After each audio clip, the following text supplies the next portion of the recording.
എത്ര നിബന്ധന എത്ര അദബ് എത്ര കാര്യം ഞങ്ങളോട് പറഞ്ഞു? 1 ഇസ്തിഖാറത്ത്, 2 ഇസ്തിഷാറത്ത്, 3 തൗബ, 4 പുറപ്പെടുന്ന ആൾ പുറപ്പെടുന്നതിന് മുമ്പ് എന്തെങ്കിലും വസിയ്യത്ത് ചെയ്യാനുണ്ടെങ്കിൽ വസിയ്യത്ത് ചെയ്തു വെക്കുക.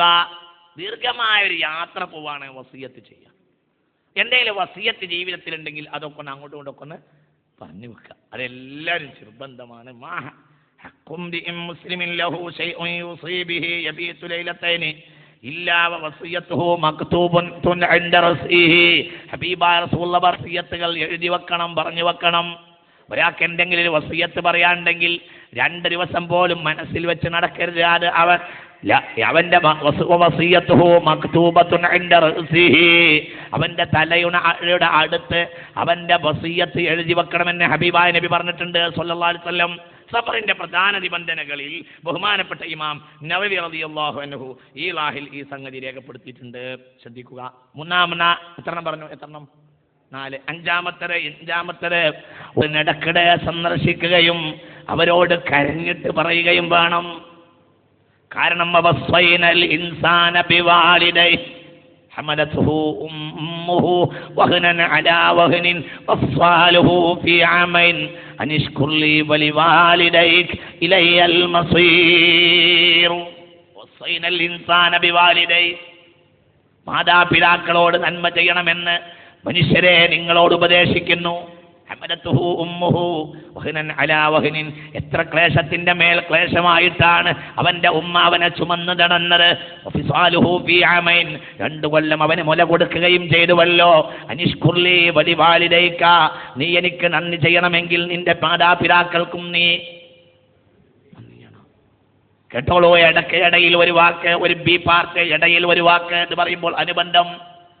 നോക്കൂ, അൻ ഇബ്നു അബ്ബാസ് റളിയല്ലാഹു അൻഹുമാ സലാസത്തുൻ ലാ തുഖ്ബലു ഇല്ലാ മഅ സലാസ തുർമുദി. ഇമാം തുർമുദി റളിയല്ലാഹു അൻഹു തന്റെ സുനൻ തുർമുദിയിൽ രേഖപ്പെടുത്തിയിട്ടുണ്ട്. സലാസത്തുൻ ലാ തുഖ്ബലു ഇല്ലാ മഅ സലാസ, 3 കാര്യങ്ങൾ 3 കാര്യത്തോടുകൂടെ അല്ലാതെ സ്വീകരിക്കുകയില്ല. 1 ഇതാഅത്തുല്ലാഹി ഇല്ലാ മഅ ഇതാഅത്തിർ റസൂൽ, റസൂലുള്ളാഹിക്ക് വഴിപ്പെടാതെ അല്ലാഹുക്ക് വഴിപ്പെട്ടാൽ സ്വീകരിക്കൂല. ഒരാൾ പറയാം ഞാൻ ഹദീസ് സ്വീകരിക്കൂല എന്ന് പറഞ്ഞാൽ ഖുർആൻ സ്വീകരിച്ചിട്ട് പിന്നെ കാര്യം. 2 ലാ തുഖ്ബലു സ്വലാത്തു ഇല്ലാ മഅ സകാത്തി, സകാത്ത് കൊടുക്കാൻ ബാധ്യതയുള്ളവൻ അത് വീട്ടാതെ നിസ്കരിച്ചാൽ സ്വീകരിക്കൂല. 3 വലാ യുഖ്ബലു ശുക്റുല്ലാഹി ഇല്ലാ മഅ ശുക്രി വാലിദൈഹി, മാതാപിതാക്കൾക്ക് നന്ദി ചെയ്യാത്തവൻ അല്ലാഹുക്ക് നന്ദി ചെയ്താൽ സ്വീകരിക്കൂല. ചിന്തിക്കുക. പാപ്പാനും ഉമ്മാനൊക്കെ അതാണ് വയജ്തഹിദു ഫീ ഇർളാഇ വാലിദൈഹി, മാതാപിതാക്കളെ പൊരുത്തപ്പെടിക്കാൻ പരമാവധി അധ്വാനിക്കണം എല്ലാവരും, പരമാവധി.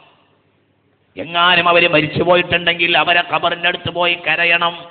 റബ്ബിർഹംഹുമാ കമാ റബ്ബയാനീ സഗീറാ, രാവും പകലും കരഞ്ഞ് പറയണം. വളരെ ഗൗരവമുള്ള വിഷയമാണ്. ഇതൊക്കെ അമലിന്റെ നിബന്ധനയാണ്. അള്ളാഹുവിനോട് ശുക്ർ ചെയ്യേണ്ടവൻ മാതാപിതാക്കളോട് ശുക്ർ ചെയ്യേണ്ടവനാകുന്നു. മാതാപിതാക്കളോട് ശുക്ർ ചെയ്യാത്തവൻ എത്ര വലിയ മുത്തസദ്ദിഖായാലും എത്ര വലിയ ആമിലായാലും റബ്ബിന് അവന്റെ ശുക്രിന്റെ ആവശ്യം ഇല്ല. അതാണ് വയജ്തഹിദു ഫീ ഇർളാഇ വാലിദൈഹി, മാതാപിതാക്കളെ പൊരുത്തപ്പെടിക്കാൻ പരമാവധി അധ്വാനിക്കണം. ഈ മാതാപിതാക്കൾ എന്ന് പറയുമ്പോൾ പ്രധാനമാണ് പെണ്ണുങ്ങൾക്ക് അവരുടെ അമ്മോശനമ്മായിമ്മ, അത് സത്യത്തിൽ ആരു തന്നെയാണ്? മാതാപിതാക്കളാണ്. അതേപോലെ തന്നെ ആണുങ്ങൾക്ക് അവരുടെ അമ്മോശനമ്മായിമ്മ, മനസ്സിലാവണില്ല നിങ്ങൾക്ക്? ആര് തന്നെയാണ് മുസാഹറത്തിലൂടെ കെട്ടുബന്ധത്തിലൂടെ മാതാപിതാക്കളായി മാറി അമ്മോശാക്കി അമ്മായിമൊക്കെ എന്തെന്നെയാണ്? മനസ്സിലാവണില്ല നിങ്ങൾക്ക്? അങ്ങനെയാണ്. അവർ മാതാപിതാക്കൾ തന്നെയാണ്, അവരോട് പൊരുത്തപ്പെടിക്കേണ്ടതാകുന്നു. ആ ഉമ്മ ഭാര്യയുടെ ഉമ്മയെ തൊട്ടാൽ ഉളുമുറിയാത്ത ബന്ധമാണ്. എത്ര ഈ പെണ്ണിനോ വിവാഹമോചനം നടത്തിയാൽ പോലും ആ ഉമ്മയാവാതിരിക്കുകയില്ല. ഇനി ജീവിതത്തിൽ ഒരിക്കൽ പോലും ആ പെണ്ണിനെ കല്യാണം കഴിക്കാൻ പാടില്ല ഭാര്യന്റെ ഉമ്മയെ. കാരണം അത് ആരെപ്പോലെയാണ്? ആരാണ്? സ്വന്തം ഉമ്മയാണ്. അവരെയൊക്കെ തൃപ്തിപ്പെടുത്തണം. വയജ്തഹിദു ഫീ ഇർളാഇ വാലിദൈഹി, മാതാപിതാക്കളെ തൃപ്തിപ്പെടുത്താൻ പരമാവധി അധ്വാനിക്കണം. അതുപോലെ തന്നെയാണ് വമൻ യുതവജ്ജഹു ഇലൈഹി ബിർറുഹു വതഅതുഹു, അവന്റെ ത്വാഅത്ത് ബിർറിനെ ചെലവഴിക്കപ്പെടേണ്ട മറ്റാളുകൾ അഥവാ ഉസ്താദുമാർ മനസ്സിലാവണം. അവൻ വഴിപ്പെടൽ ബാധ്യരായ ആളുകളെയും തൃപ്തിപ്പെടുത്തണം. അവൻ വഴിപ്പെടൽ ബാധ്യരായ ആളുകളാണല്ലോ ആര്? ഗുരുനാഥന്മാർ. അതേത് ഗുരുനാഥനായാലും ഗുരുനാഥനായ ഗുരുനാഥൻ തന്നെയാണ്. വളരെ ചിന്തിക്കണം. അതിനെ ഒരു അമുസ്ലിം ആയാൽ പോലും അയാളുടെ സാഹചര്യം നിങ്ങൾക്ക് മനസ്സിലായില്ലേ? ഒരു അമുസ്ലിം ആണെങ്കിൽ പോലും ഗുരുനാഥനാണ്. അവരെയൊക്കെ തൃപ്തിപ്പെടുത്തണം. അതിനൊക്കെ ചില ചാൻസ് അള്ളാഹു നൽകിയിട്ടുണ്ട്. ഇസ്ലാമിൻ്റെ അത്ര ഉണ്ടാവില്ല, എന്നാലും ഗുരുനാഥനാണ്. അവരൊക്കെ ആദരിക്കണം. അതൊക്കെ അവർക്ക് നമ്മൾ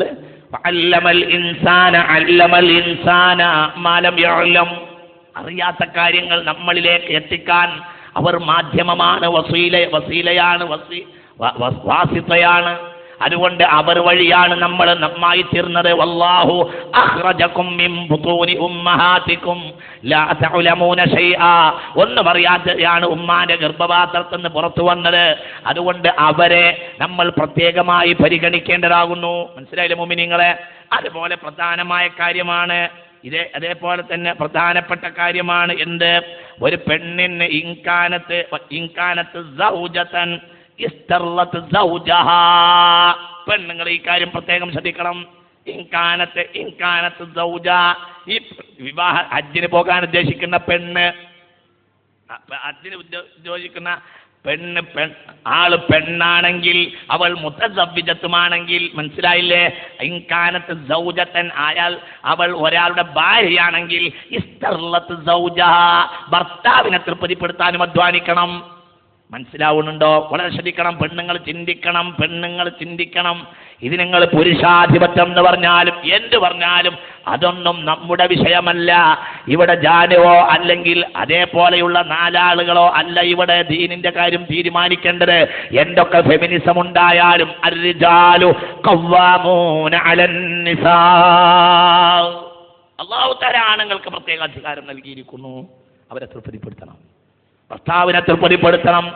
പെണ്ണ് ഭർത്താവിനെ തൃപ്തിപ്പെടുത്തിയാൽ അവളോട് പറയപ്പെടും ഫദുഖിലിൽ ജന്നത മിൻ അയ്യി അബ്വാബിൽ ജന്നതി ശിഅതി. സ്വർഗത്തിലെ ഏത് വാതിലിലൂടെ പോകണമെന്ന് നിനക്ക് താല്പര്യമുണ്ടോ ആ വാതിലൂടെ കയറിക്കോ എന്ന് ഭർത്താവിനെ തൃപ്തിപ്പെടുത്തിയ പെണ്ണിനോട് പറയപ്പെടുമെന്ന് ഹബീബായ റസൂലുള്ളാഹി.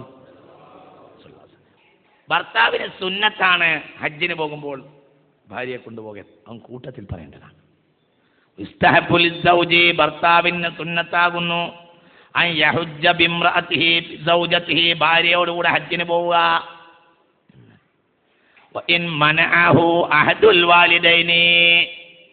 മാതാപിതാക്കളിൽ ഒരാൾ എതിർത്താൽ പോലും രണ്ടാളും കൂടി എതിർത്താലേ പ്രശ്നമുള്ളൂ. മനസ്സിലായില്ല? ചിലപ്പം എന്ത് പറഞ്ഞു, ഞാൻ അവളെയും കൊണ്ട് ഹജ്ജിന് പോകുന്നത് ബാപ്പാക്ക് ഇഷ്ടമാണ്, ഉമ്മാക്ക് ഇഷ്ടമല്ല, അത് പരിഗണിക്കണ്ട. രണ്ടാക്കും കൂടി ഇഷ്ടക്കേടുണ്ടെങ്കിൽ പരിഗണിച്ചാൽ മതി. കാരണം സുന്നത്താണ്. അതുകൊണ്ട് വാജിബൊന്നല്ല. ഭാര്യനെ കൊണ്ട് ഹജ്ജിന് പോകൽ വാജിബല്ല, എന്താണ്? സുന്നത്താണ്. സുന്നത്തായതുകൊണ്ട് രണ്ടാളും കൂടി ആവുമ്പോൾ പരിഗണിക്കണം. എന്നാൽ എന്തൊരു വാക്കാണ് അവിടെയൊക്കെ പറഞ്ഞു വെച്ചിട്ടുള്ളത്. എന്തൊരു ദീനാണ് എൻ്റെ മനുഷ്യന്മാർ. ഇതിലെന്താ പറയാത്തത്? എന്താണ് എൻ്റെ സുബ്ഹാനെ? എന്താ ഈ ദീൻ? ഇതിൽ പറയാത്ത വിഷയം എന്താ? പെണ്ണുങ്ങളെയും കൊണ്ട് ഹജ്ജിന് പോകുന്നത് ബാപ്പാക്കോ അമ്മാക്കോ രണ്ടിൽ ഒരാൾക്ക് എതിർപ്പാണെങ്കിൽ പോലും പരിഗണിക്കണ്ട, കൊണ്ടുപോകണം.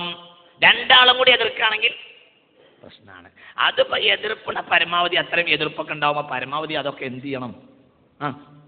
അതൊക്കെ അഡ്ജസ്റ്റ് ചെയ്യാൻ തീരാത്ത, മക്കൾക്ക് അഡ്ജസ്റ്റ് ചെയ്താൽ തീരാത്ത ഒരു എതിർപ്പൊന്നും ബാപ്പാക്കും ഉമ്മാക്കും ഉണ്ടാവില്ല. എന്തുണ്ടാവണത്? അമ്മ വലിയ ചൂടിലിരിക്കുകയാണെങ്കിലും ഉമ്മാക്ക് കൊടുക്കാനുള്ള ഒരു തുണിയോ ഒരു കുപ്പായം കൊണ്ടാകണം അന്ന് അങ്ങാടിയിൽ നിന്ന് പോണത്. അതോടുകൂടെ ഉമ്മാന്റെ പ്രശ്നങ്ങൾ എന്താവും?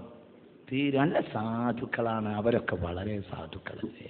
ഉമ്മ വാപ്പാന്നൊക്കെ പറഞ്ഞാൽ അവരൊക്കെ നല്ല മനുഷ്യരാ. അല്ലാഹു തആല നമ്മളെ ഉമ്മാക്കും വാപ്പാക്കും ഒക്കെ പുറത്തു കൊടുക്കട്ടെ. അവരൊക്കെ നല്ല മനുഷ്യരല്ലേ. യഖ്റുജു മിൻ ബൈനി സുൽബി വത്തറായിബ്. അവരുടെ വാരിയലിൻ്റെയും മുതുകല്ലിൻ്റെയും ഇടയിലല്ലേ നമ്മൾ ഉണ്ടായത്.